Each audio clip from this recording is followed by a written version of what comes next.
those of you who don't know me, I'm Antonia. I'm CEO of Sign of the Times, and this is the first time we've ever done an event sat down like this in store, so thank you for being our guinea pigs. For those of you who don't know Sign of the Times, we are on a mission to reinvent resale. We want to make it as simple and easy as possible to buy and sell luxury in London. So we offer same-day home collections for our sellers.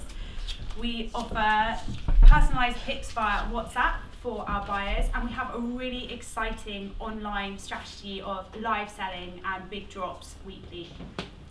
I have been a massive advocate of shopping secondhand right since I was at uni in Bath, and there was this smelly, kind of dark little secondhand shop at the end of my road there. And to be honest, looking around Chelsea today, I can't quite believe that's where my journey started. But resale has come a long way since those days, and there's still, though, people that don't realise the excitement when you get extra money in your bank account at the end of the month, or when you find that amazing piece at 50% off. And also in secondhand September, why it's so much more than all of that, because in the UK our fashion consumption is out of control. We consume more than any other European country, and 30% of what we discard ends up in landfill. And that is why secondhand September is so important, and why shopping secondhand really is one of the most sustainable ways to shop.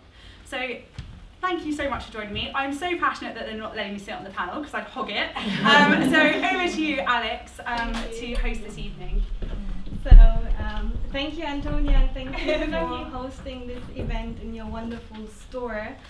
Welcome everyone. Thank you for joining our panel. I'm Alexandra Thyman. I'm the co-founder and CEO of Hedoine. And as many of you might know, the fashion industry produces 10% of all carbon emission and is the second largest consumer of world's water supply. So the environmental crisis is ever present, but we are also at a very, very interesting inflection point where resources and efforts from all different areas are pulled together in order to reduce the risk of a potential environmental catastrophe.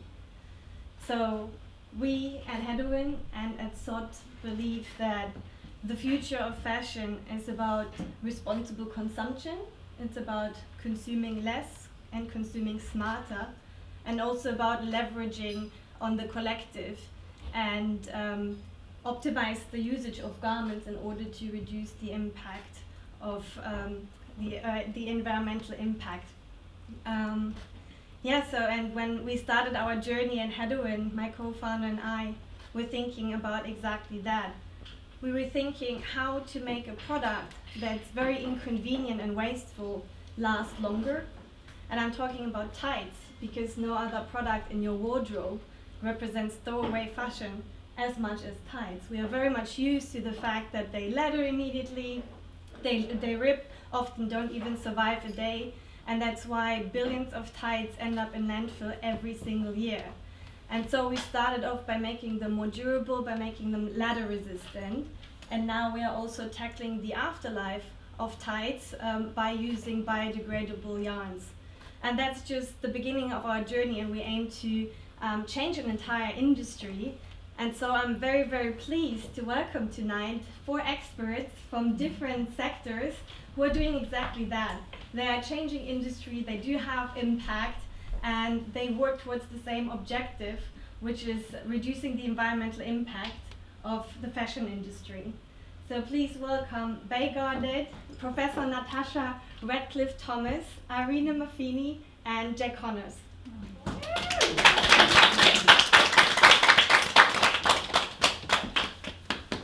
I will let you introduce yourselves.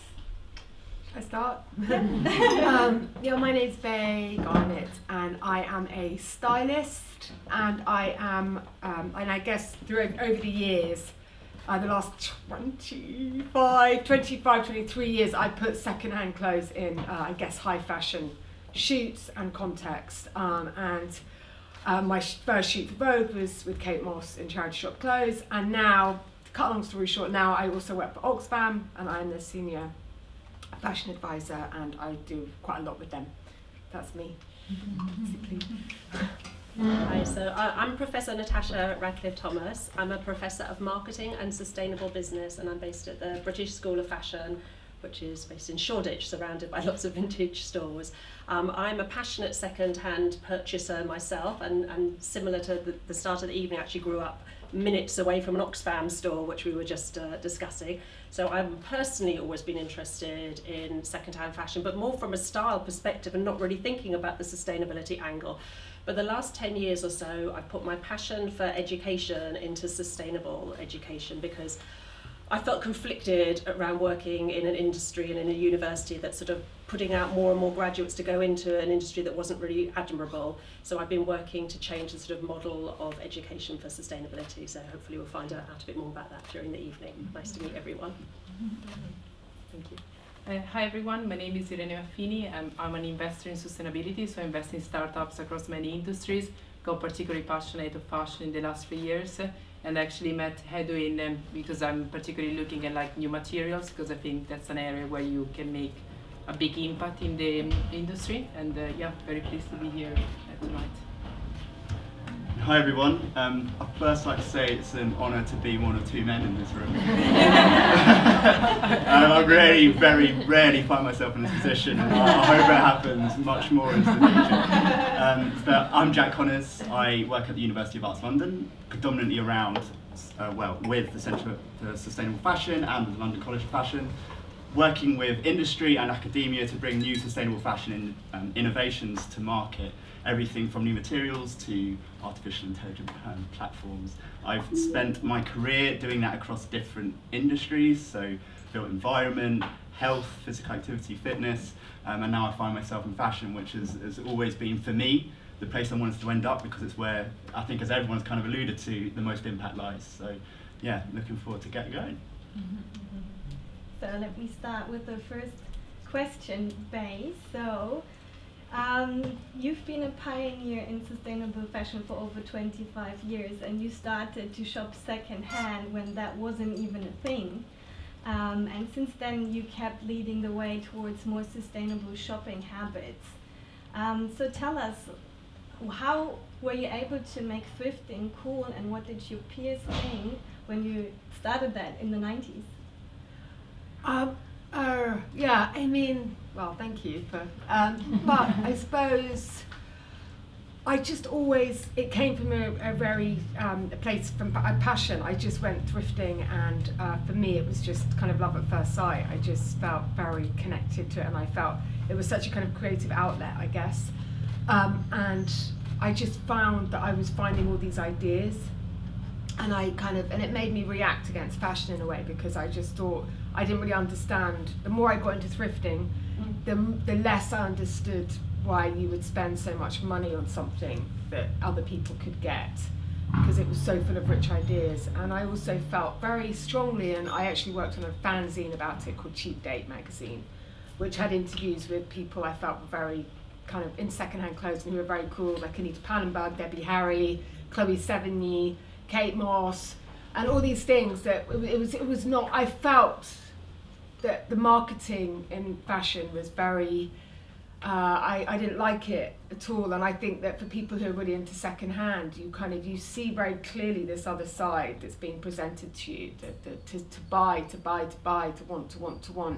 So secondhand was always very empowering for me, because it made me see, I feel like it made me see stuff quite clearly. The other side. And so, but it was very empowering, that, because I did really reject it. Not that it was after me, but you know, I was very much into secondhand clothes. So for me, it never felt pioneering, it never felt, and when I got asked by Vogue, Alexandra Schulman called me up, I did these fake campaigns in Cheap Dates, so Burberry was borrowed, and charity donor was Christian Dior was charity donor, and Bulgari was borrowed, and Cartier was cast off. But it was done very high quality, but everything was from charity shops. And she saw them and she said, look, will you come and do a shoot for Vogue? And I said, yeah, but I don't know how to call in clothes. I don't know how to do a fashion shoot. So can I just use my old clothes that I got from charity shops? And so that was why that shoot with Kate Moss, which has become, I guess, quite well known, because it was the first time that Vogue ever did a charity shop shoot. That's how it happened, was simply that I kind of didn't really know how to do it the proper way. And it was kind of amazing because I just used the clothes that I loved, and then because they weren't in fashion, they didn't have anything to do with fashion actually, really. They were clothes, but they got copied by design houses and stuff like that, and a couple of the images are quite well known because they've kind of stood the test of time because, well, Kate Moss was in them, in her, which looked very beautiful. But I suppose my point is that it was always just something that came. It was very authentic. It's just what I love to do. And when I did the fashion thing, I really didn't know how to do anything else because I'd never assisted anyone. I'd never had a formal internship or assisting job.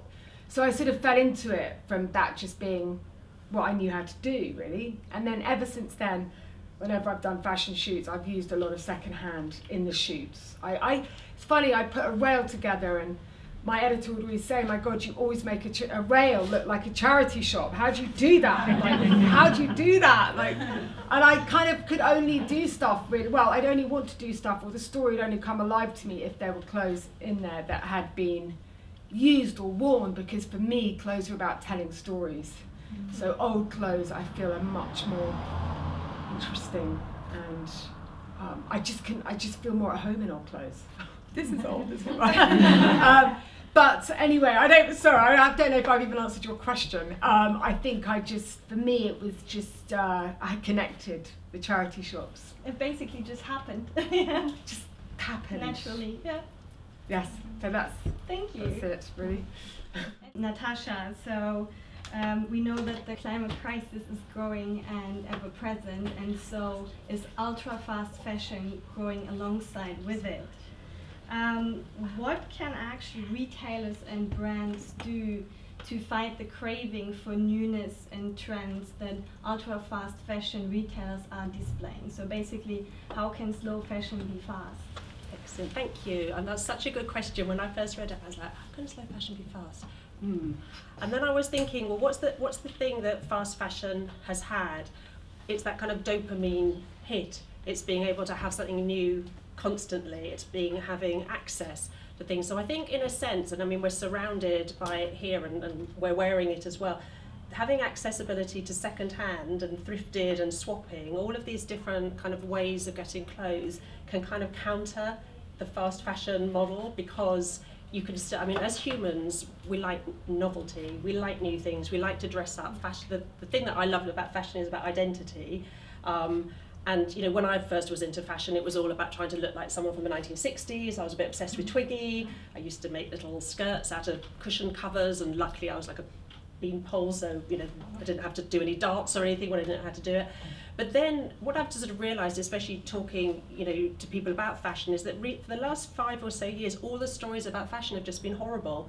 They've just been about pollution, about climate crisis, and you know, about social injustice. And I think, you know, with something like Secondhand September, and we've got COP26 coming, it's a really sobering time to think about what fashion can do in a more positive way. And one of the things that, you know, that fast fashion, when it started, it was really about giving us accessibility to designer clothes. So if we think about someone like Zara, when it started, the model was really about, there's something on the runway, I've seen it in a print magazine and I'd like to wear that. And it's just been enabled through, I suppose, efficiencies and, I don't know, unfair business practices to actually accelerate, so we kind of are where we are today.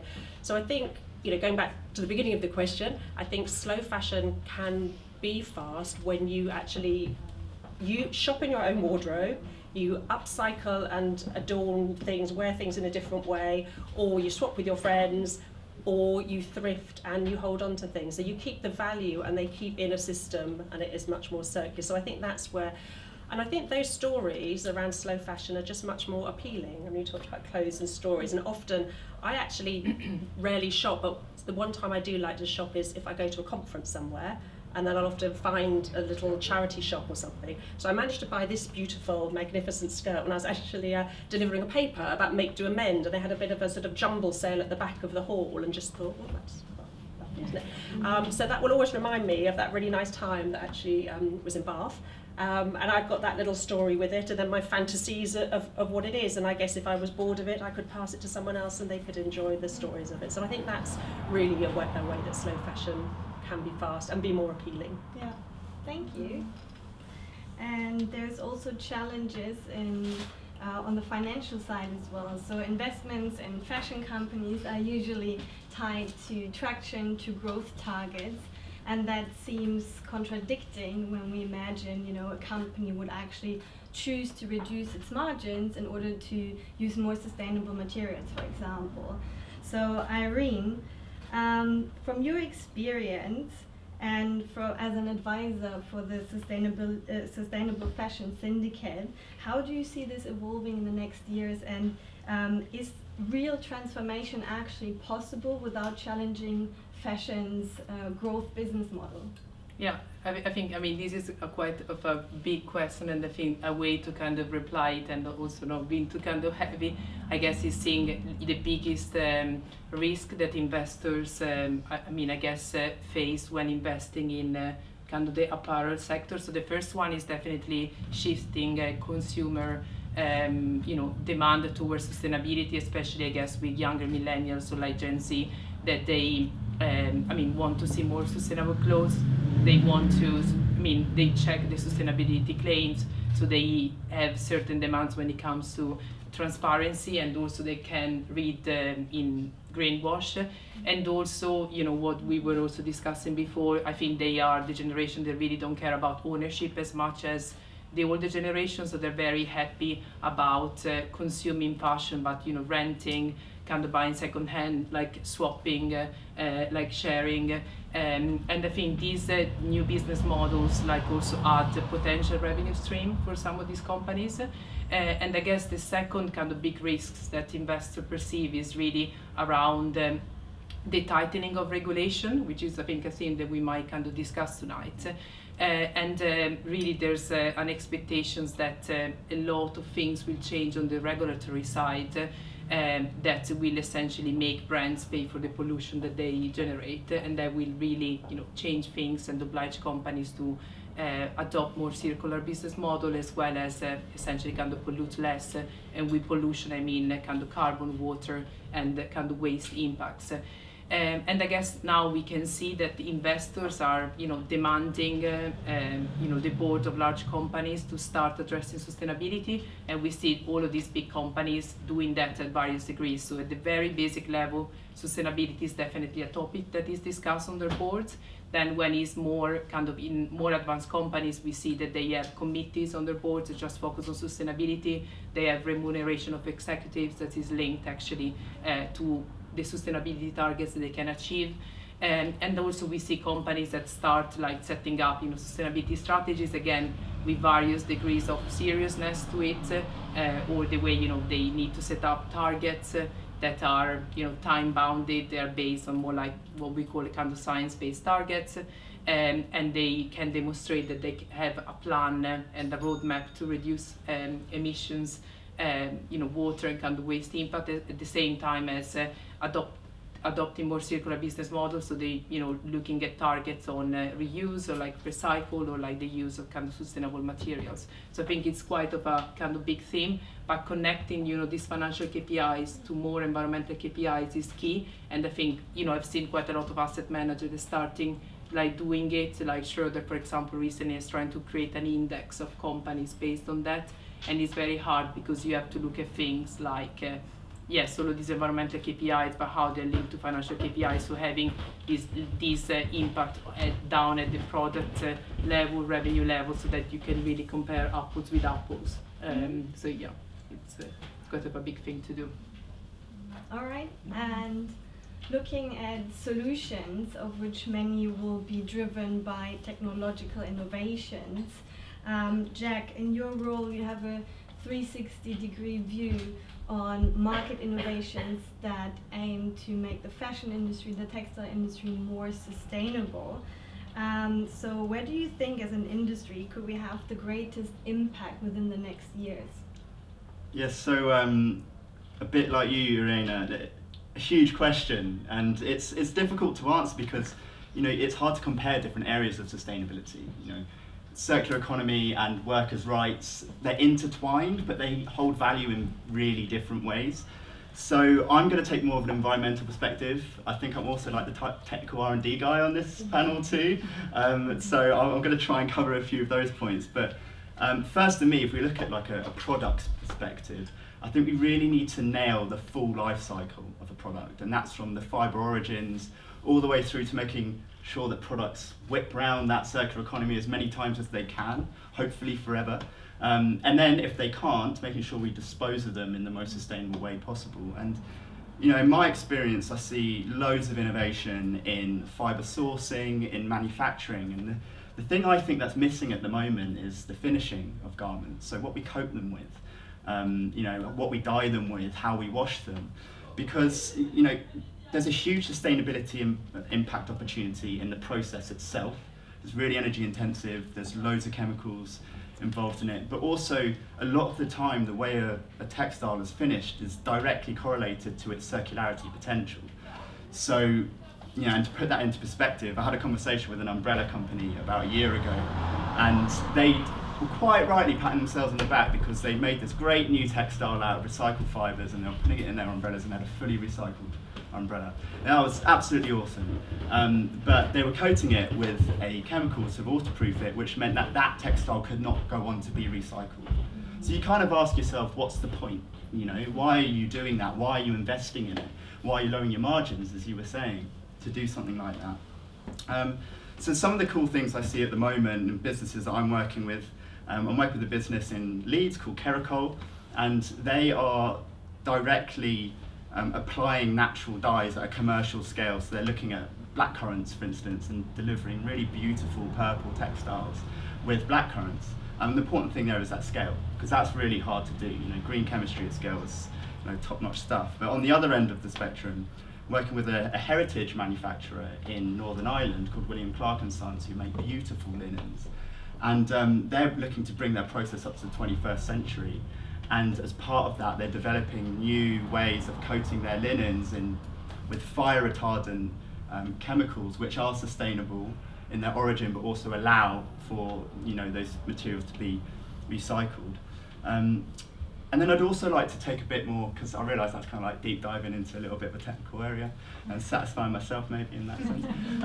But you know, maybe from a wider consumer perspective, and we've mentioned it a couple of times, you know, sustainability is becoming, like, you know, consumers are caring more and more about it. It's, you know, widely accepted, and as a result of that, or maybe, you know, consumers are willing to apply more value to those sustainable products. So research has found that a consumer might be willing to spend more, well, 50% more on a sustainable product than an unsustainable one, or what's perceived as sustainable. But as probably everyone knows, there's a big difference between a will and then actually going on and actioning that will. And there's a really simple example of this. When Sony were developing their Walkman, they went to a consumer group and said, theoretically, would you be interested in a yellow Walkman? And of course they were like, yeah, cool, that sounds good. Yeah, I love it with yellow Walkman. So they took that research, they put it into their product development, they developed the yellow Walkman, and then they took the same consumer group and took it into a physical environment and said, right, choose which Walkman you would like, and they all chose the black one. And you know, that's actually directly applicable to sustainability, because you know, eco-consciousness doesn't always translate into that sustainable purchase, and the ethical purchasing gap is how that's referred to. And I think one of the ways that we can really tackle that, because I think that's maybe the biggest opportunity for sustainable fashion at the moment, is creating better connections to garments. And supply chain transparency is, you know, widely talked about. I think there's maybe something a little bit more interesting we can do than that. So I'm working with a business at the moment called Away to Mars. Many of you might know them, a great fashion brand, but they're working with artificial intelligence to create human-computer co-designs. And so enabling consumers, like any one of us, I'm sure many of you are designers, I'm definitely not, to create a beautiful garment in a couple of seconds. So that creates a real connection to the garment. You complement that maybe with sustainable materials, localized manufacturing, on-demand manufacturing, and all of a sudden we've got a real strong connection to that garment. And I'm being told to shut up now, so but that was right at the end of it. All right, thanks. Irene, you already mentioned the point about regulations, and we do see some relevant brands actually trying to regulate themselves and influence their peers. So from your experience also working with the European Commission, And in your view, would you say that we need governments to actually define rules, implement rules to regulate the fashion industry in a similar way they did with the automotive industry, or would you say that the fashion industry can actually regulate itself? Yeah, I mean, I don't think that the fashion industry can regulate itself. It's great to see all of these voluntary initiatives with the UN, with the like G7 Fashion Pact and so on. And I think in the UK, in particular, there's a UK entity called from the government called RAP that has set quite strict voluntary targets with Textiles to 2030. They're really trying to work on reducing carbon emission as well as kind of water, and they have a roadmap for the next 10 years. But it's very different to agree to a kind of voluntary target and be obliged to, essentially, again, the kind of polluter pay principle and have to do it. So I think it's quite clear that dialogue has been in the UK or in Europe. We are going to move towards much stricter regulation when it comes to enhance product responsibility, where basically brands will have a responsibility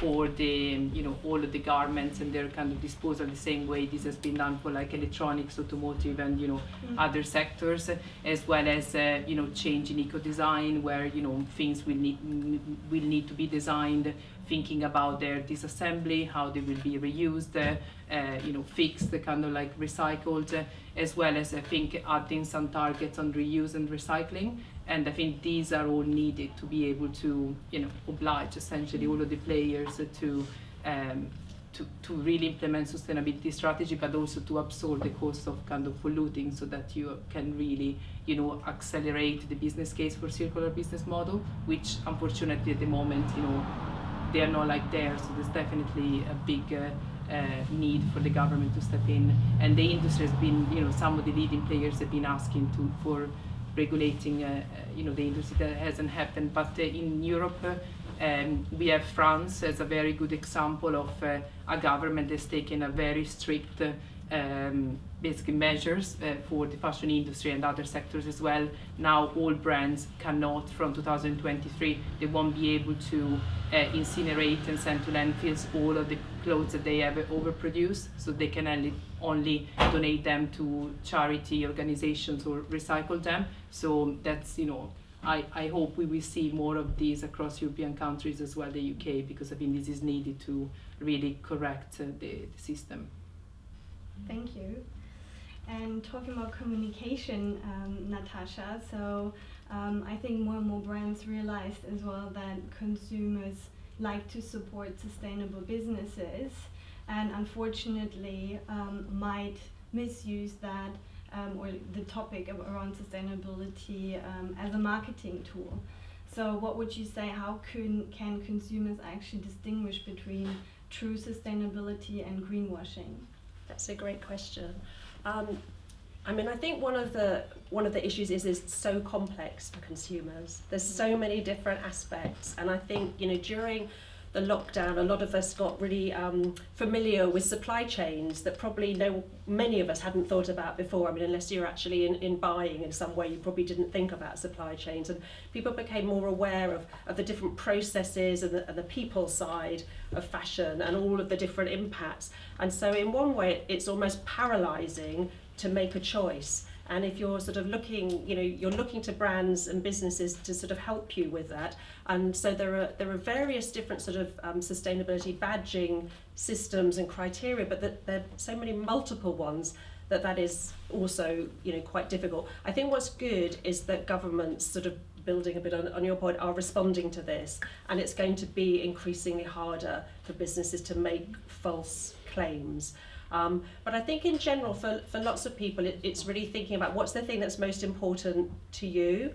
I think a lot of people come from the material side, but actually it's not super clear cut. You might think, well, a natural fiber's best, but then how's it grown?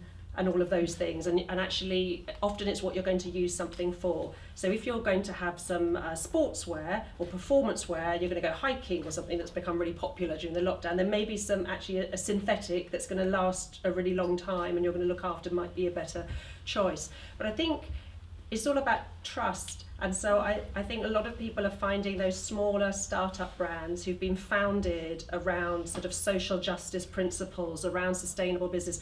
So they're wanting to support them rather than looking to other businesses that they maybe feel could let them down.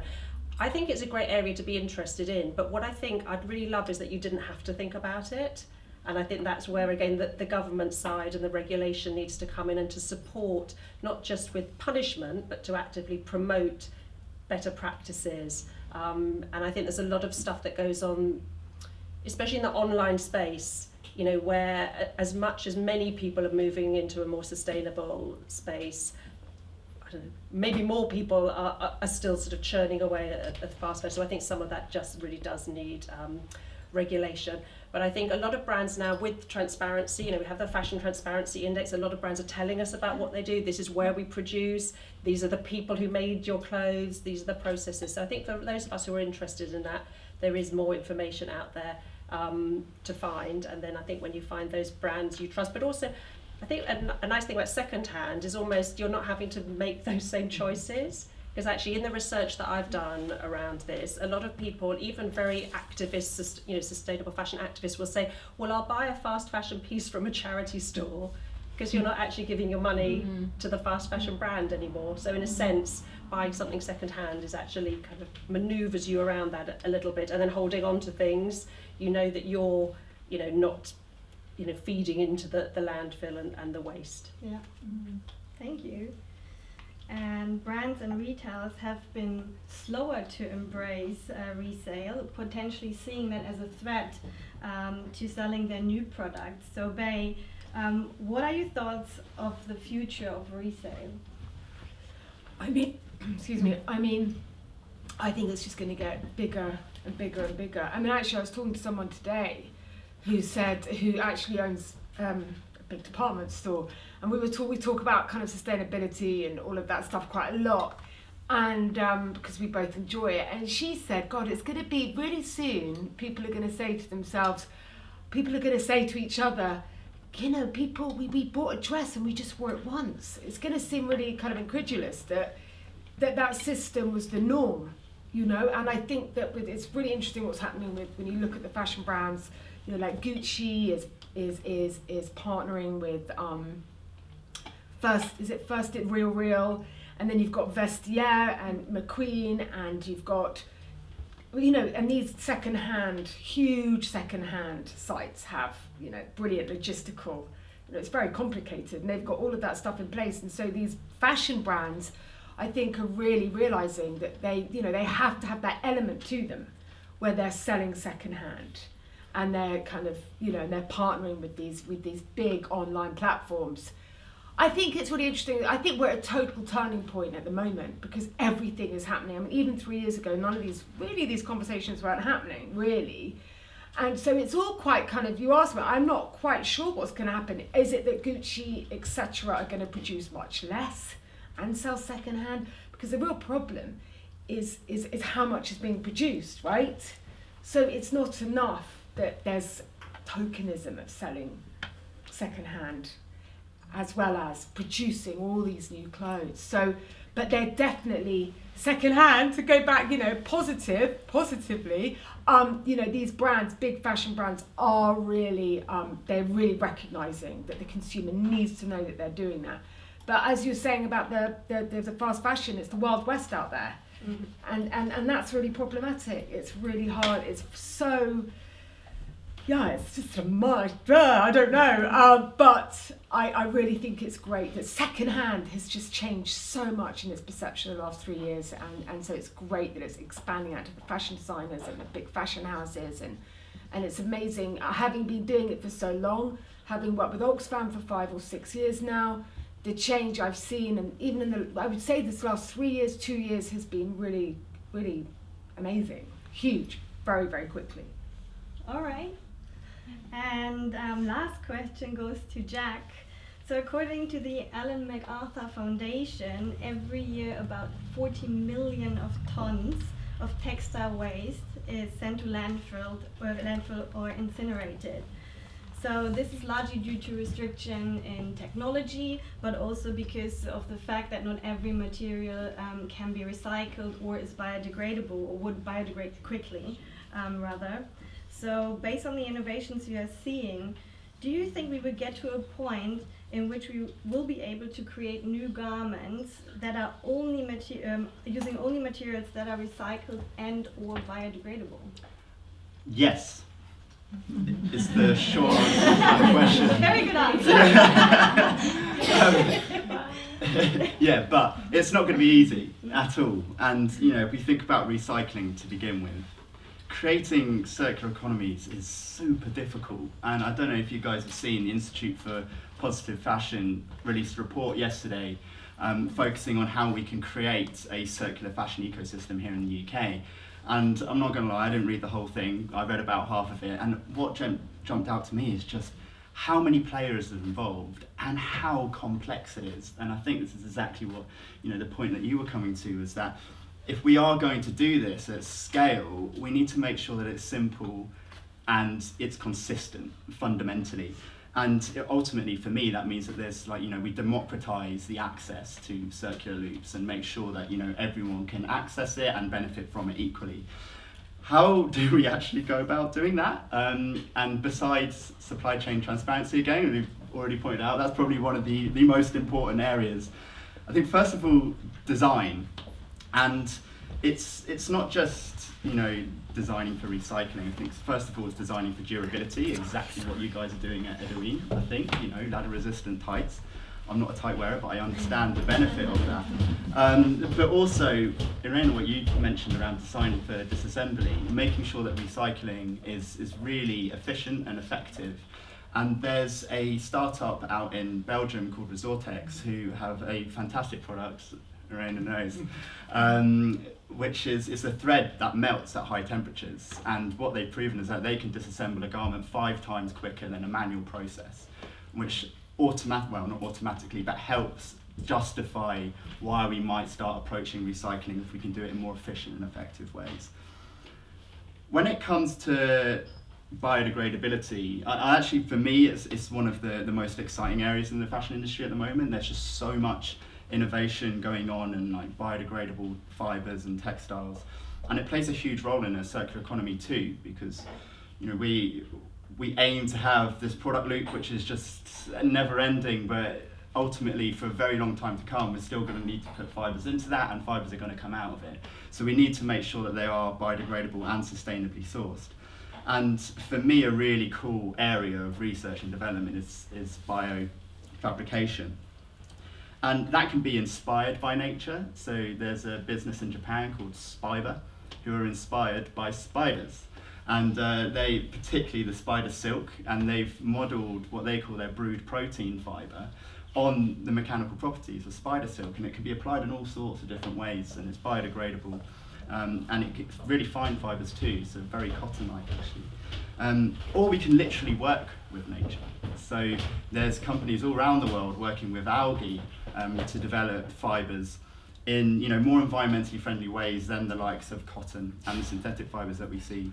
And an exciting development with algae is that it's also got an ability to be 3D printed too. So is there an opportunity for us to build on this and find sustainable manufacturing options from a sustainable fibre?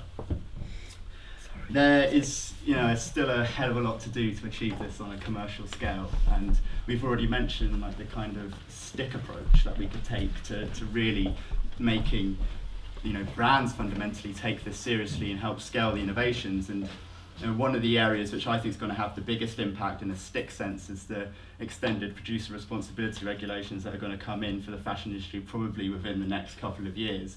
They are prevalent in the electronics industry, and what it means is that brands and manufacturers have to take responsibility for the products they put out there and make sure they're recovered or reused in the best way.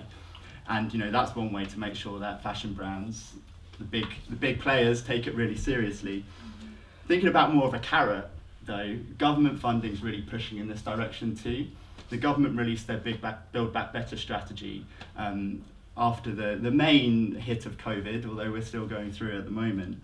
And the creative industries was named next to fintech for the first time. And that's really exciting for us because we're up there. You know, government wants to fund us, you know. Yes, I'm going to be in a job for a while. But, you know, if the government's taking it seriously, then, you know, they're going to start pumping investment into that. And we saw that with the Sustainable Innovation Fund from Innovate UK last year.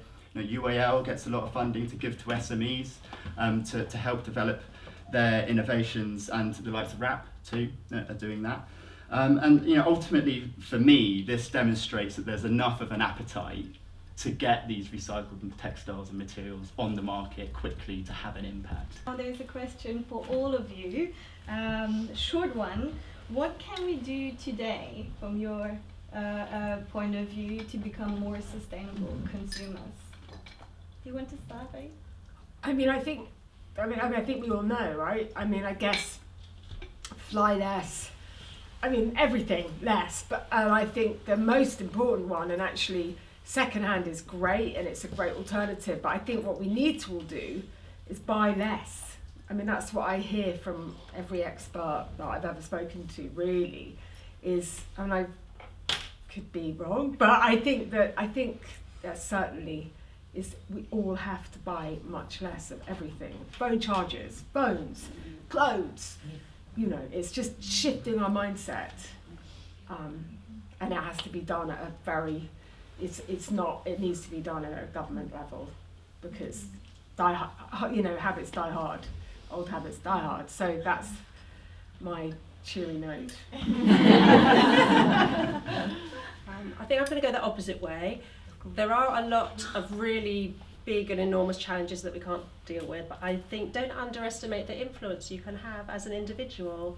You know, you can influence your friends, your family, just talking, you know, the conversations we're having tonight, people will take away lessons with them, but also you can influence business and governments through where you put your voice, where you put your energy, what you show up to support, as well as what you maybe protest about. And I think what we've seen recently is a lot of activism around fashion and a lot of people feeling that they can make their voice heard. So I think being more mindful about your relationship with fashion, and looking for the positives and supporting.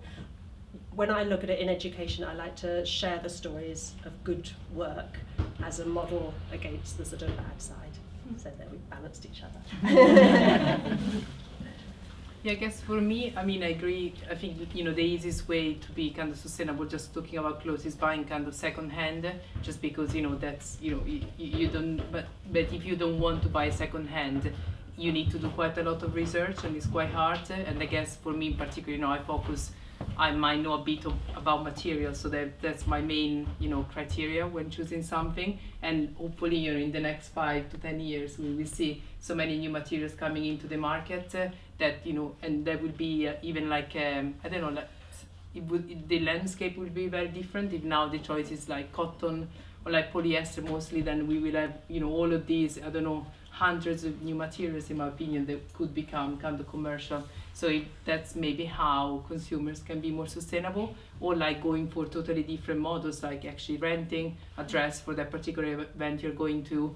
One of my startups now is all about swapping clothes, so your clothes become basically your digital currency to, you know, swap for others, and, you know, who knows, many more things like that I think could also help. I agree with everything that's been said. I suppose to tie it off, if you're gonna buy it from brands like Hedoine, the guys who take it seriously, the guys who can, you know, really push the envelope in terms of innovation and make other people sit up and take notice. So, you know, if we as consumers invest in SMEs and enable them to grow and enable them to develop their innovations, then the government's going to sit up and take note and say, okay, we need to invest more in these SMEs because people clearly want it and it's having a great impact. And brands are going to take notice too. And they're going to say, God, we're going to have to, you know, partner with these guys in order to make our own product sustainable. I absolutely promise you I wasn't paid to say that. But I think it is completely true. Thanks. So now we open the stage for questions. More questions. No, just on it was really nice to hear all of you speak, and it was very interesting to hear different takes on everything. No, but I just wanted to add something to the end. It was just a thought, but do you think it's possible to get back thinking about artisanship to get back. I mean, tights are a bit difficult for an artisan to make. They have a particular process, and that has to be respected. And okay, that's separate. But footwear, handbags, clothing. You know, so many people have lost their jobs in the process of becoming of the big companies becoming so huge. And perhaps there's a way for us also getting back to, you know, I was thinking whilst you were speaking, how wonderful it would be if everyone would go back and make their clothes again. And it's impossible. It is impossible to get right back to where to the 50s or to.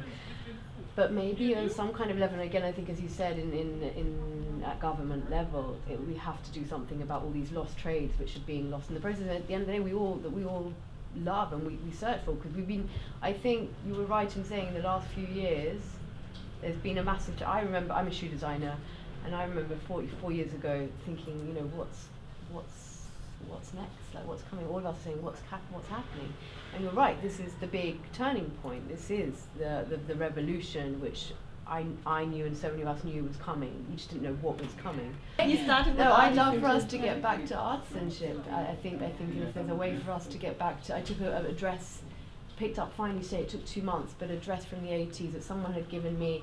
It's in silk, it's like the material's frayed, but I loved it so much and I wanted it made, so I went to the fabric shop and I found another poire that was, you know, more or less fitted with the other poire. And I've got this new dress and it's amazing, and it's just, you know, and I went on, I tried it on, and I partook in the designing of it.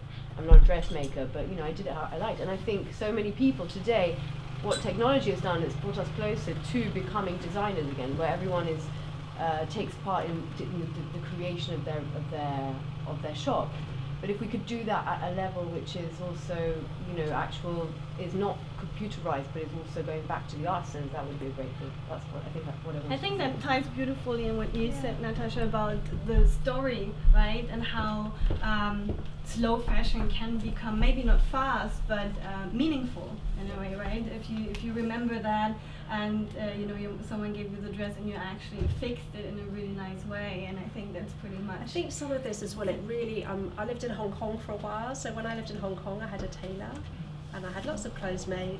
It was lovely, and you can, you know, and I like to make clothes as well. I mean, I think what's happened is we've really devalued that labour. I mean, years ago there was a famous strike from women who were working in a car factory, were making the kind of upholstery for seats because they were classified as unskilled workers. And I think what's really happened is a shame that we've really devalued that, and we've also outsourced it to other parts of the world. And we're starting to see little bubbles of that sort of in the UK, but in lots of parts of the world that tailoring still exists. It's just that we haven't really valued it. If you think about the couture system, that only survives because those you know, the people that supply, you know, the skills for the couture, you know, the beading, the feathers or whatever, they've been supported by the couture houses. So some of these are decisions. I mean, I often think there is value and there is money in fashion, it's just really unfairly distributed. I mean, if we look at fast fashion, there's a lot of super yachts, but at the other end of the system there are a lot of people really being exploited. So I think, you know, and that is where, again, you know, taxation and legislation is kind of needed to rebalance that, but also to be a bit positive and imaginative and to celebrate that making. Again, I think it's quite gendered. I mean, here we're very female. There's a lot of women interested in sustainability, and there's a lot of women interested in making. It doesn't mean men aren't, but I think, you know, if we could get that value back and really, you know, recognise that, and I think that would also help people see the value in their clothing. When I was teaching in the States, we had a design stream and we had a kind of merchandising stream, and the merchandising students hated that they had to learn how to make something. But I forced everyone to learn how to make one garment and to model it in our fashion show. And by the end of them making it, they realised how really, really hard it is to make something. You've got to cut it out and pin it together, and you sew your finger up, and oh God, how does it fit? But they were so delighted when they'd made something, but they also hopefully then took with them the idea of actually, this takes skill and talent and time, and I think that's one of the really, really tough things, is that we've really, really undervalued that making, and especially because lots of it's invisible for us.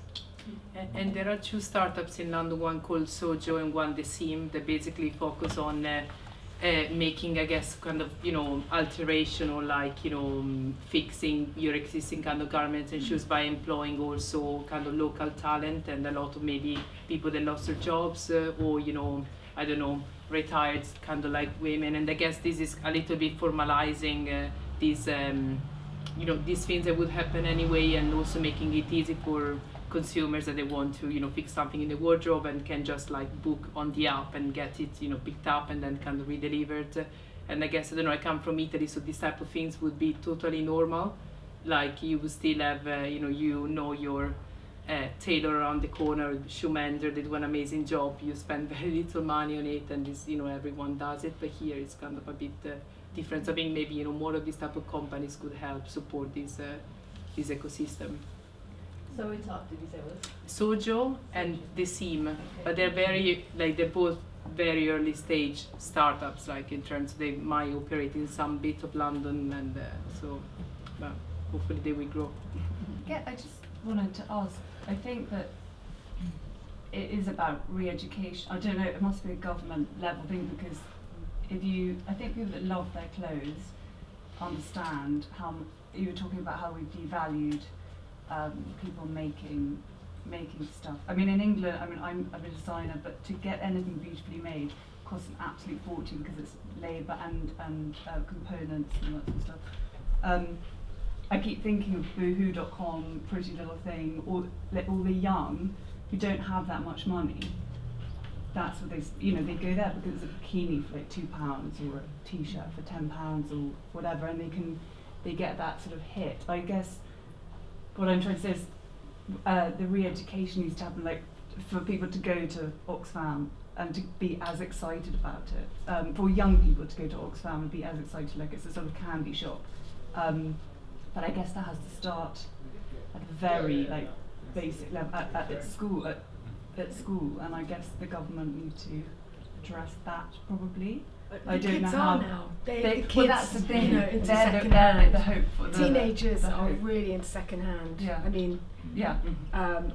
in the last, I'd say, like year, all my loads. I mean, it's the cool thing to do. Yeah. Is go to the market and to buy second-hand, and Yeah. and actually, my Oxfam shop in Selfridges.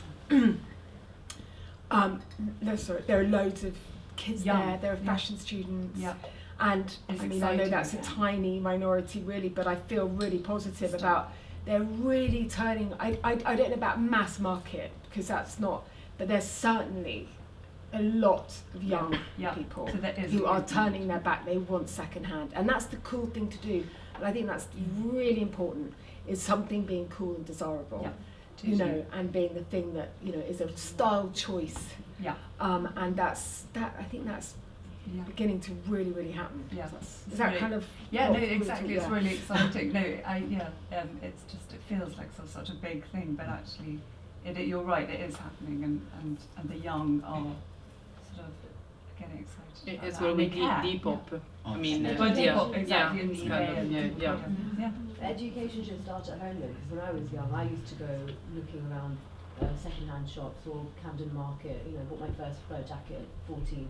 So it's something which I think that has to be passed down to you from your elders and people around you, and that has been lost in the last 20. I think you're right, but I think you can learn it. I think social media has changed fashion so much as well. It's with the death of fashion magazines, social media, Instagram, for all of its kind of bad stuff, it's also made people stylistically a lot more independent because people can they see Jane Birkin, they see all these things, all these images that really fashion people went and sourced and sort of copied and were inspired by. And now it's out for everyone. It's so democratic. And I think you've got a really good point in that. I think if you're like, my daughter loves going to the market because my son, rolls his eyes, but whatever, like because she's always seen it. But I do think that Instagram and social media has been great for second-hand and for younger generation, and in it making it accessible and opening it up to them. Does that make sense? I think so. I could be wrong. And I think the answer for the sort of, the baddies is to not allow those business models. I mean, we're in a lovely physical retail space and people have to pay rates and that kind of thing. I think lots of the online-only companies have had a really easy ride of not having to do that, and so they aren't, you know, we know there's the documentary The True Cost, they're not paying the true cost for their products, and I think that's something that we can't expect people as individuals to not buy into that. I mean, if people don't have much money, it's good to have accessible clothing, but then, you know, we've seen the report this week, haven't we, about how bad, you know, social media is in terms of people's how they feel about themselves. And the research that I've done, a lot of people talk about that, how people feel bad and they then buy something to try and fill that, and it's all easy, it's on your phone and you're clicking and it's there. So I think they, you know, that kind of side, if people weren't able to do that, as I said, those companies have a lot of money in them, it's just not in the right places. Maybe they should support the prices and not extracting so much profits from things. And I think if you've seen any of the documentaries about the fast fashion companies, I feel really conflicted, because there's lots of really lovely, exciting young women working in them, like, you know, who might be kind of my students or something. And I think, gosh, that's really lovely to see all these young women having great jobs in an industry, but actually what's coming out is really horrible. So I think that's, you know, it's something that needs to be, you know, if you think about something like nicotine and cigarette industry and whatever, they have had to be regulated. So I think that is something that has to come. I don't think an individual should have to kind of bear that choice themselves. But I think it's really great. In Leeds, they've had a whole thing around being a zero waste city, and they've done lots of things like school uniform swaps and things. And I think that's been really good to try and take away the stigma, because as much as it's really lovely, like I like second hand, and I always have done, but for lots of people, if it's the only choice they can have, you know, then they actually might have a stigma for that, or might be teased, or that kind of thing. So I think, you know, it's nice when we have those kind of things at a big city-wide level as well, for people to be kind of, you know, part of, and I think it's really nice that that's across all different levels now. So you've got the luxury level, and you've got the charity stores and the thrift stores, and then you've got schools doing swaps and all that kind of thing. But I think as well, if the quality of the clothing were better, then it's easier for them to live longer and to be swapped. Just thinking about that walking up here, and when I went to school 150 years ago, our school blazers were made of wool and were really lovely, and then there was a moment where they changed to polyester, and even as quite a young person, I just thought, this is really horrible. Like, you wouldn't want, it's not something that you'd want to have held on to, whereas a lovely like wool coat will just go on. I still wear a 1940s coat that my mum bought second hand. It's a utility one, so it was made during the war. Got it out the other day, it's a little bit moth around the bottom, but I shall mend that, and that's just going on and on because it's so well made. And I think that's one of the other challenges that we have with lots of the fast fashion, is just very poorly made out of horrible fabrics, and that's difficult then, because you can't imagine people being so excited about it and wanting to value it. Hi everyone. So you talk about like buying less. This question is for any of you. I don't really know. How do you think like this can be linked to the grey market? Like, for when I say like reselling, you know, there's so many people like living in London or throughout Europe, like just buying here to resell in Asia mainly. Recently also like Middle East or US. So how do you think, I mean, what can be like an, I don't know, a solution, or how do you like kind of justify like this job and like work in terms of buying less? Because I think it's also depends also on the like geography wise, like yeah, we are maybe more like aware, or maybe on the existence maybe of new fibers and stuff, or maybe like working on something in order to become more sustainable and stuff.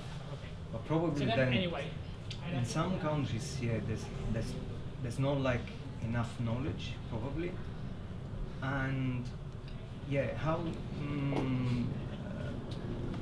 I don't know if you get my point. Like, how could we like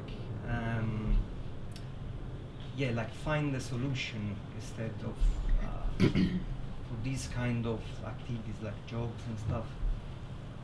I think it's quite complicated, and I think the brands themselves, like that's also I believe, yeah, that's my personal point of view. Like they're not 100% willing to invest also in finding alternatives. I believe also for these reasons, because obviously I believe we are now aware this is the main market. It's called grey market, I believe is the main market. Probably you live in Hong Kong, so probably you have to be more. I think there's a couple of things there. I think one thing you're talking about is a kind of degrowth. There's big conversations about how, and you've mentioned it, like someone like Gucci, how do they decide to have less? And I think there's another thing about how fashion is often an industry for developing countries to actually get industrialised and to develop. So I think that's something that we can't actually forget, that it has quite low barriers, which is good in terms of developing. But I think what you're talking about specifically, people going around the world buying things to take back. I mean, again, I suppose that can be, legislated about. But I think I wouldn't fall into the trap of thinking that people in different parts of the world don't have these ideas or think about this, because it's a really international conversation, and lots of the stuff around recycled textiles is really driven by Asia. So there's lots of developments going on, in that sense, and places like Shanghai are really thinking about how they could become more circular cities. But I did get what you mean, and I think for me, there's a small, really dedicated, but actually a minority of people who are passionate about sustainability. There's other people who will be interested in sustainable things because, like the innovations you're talking about, they'll be excited about the technological thing, and they're not thinking maybe I'm a sustainable person. It's just like, oh, I love this new fibre and I want to buy this thing. But I think we can't ignore there are other people it's not in their conscience at all. So I think that, it's definitely worth pointing that out. And I do think there are cultural aspects. I've done some research about second-hand and vintage in China, and traditionally lots of places in the world people don't want to wear second-hand clothes because either of superstition or because of the associations with poverty. So we kind of can't ignore that those things happen as well. So that's why it does become a more complicated conversation. But again, I think a lot of younger people are more interested in those things because fashion is a really big global international conversation. But I think some really important challenging points there that everyone has to sort of deal with. How do we, if we all stop buying everything tomorrow like we saw in the pandemic, people are thrown out of work immediately, and that's something that we can't just do overnight. So that's people talk about a transition. That's again where you need to support to transition. If you think about something like solar power, that's massively supported to help people transition to solar power. So it's the same thing. And I think what's a shame with fashion is that it is sort of being left to do it itself and have these voluntary, like you talked about, voluntary things, and not being supported to help movement towards that. But hopefully that's coming. So thank you everyone for coming. Thank you for your insights.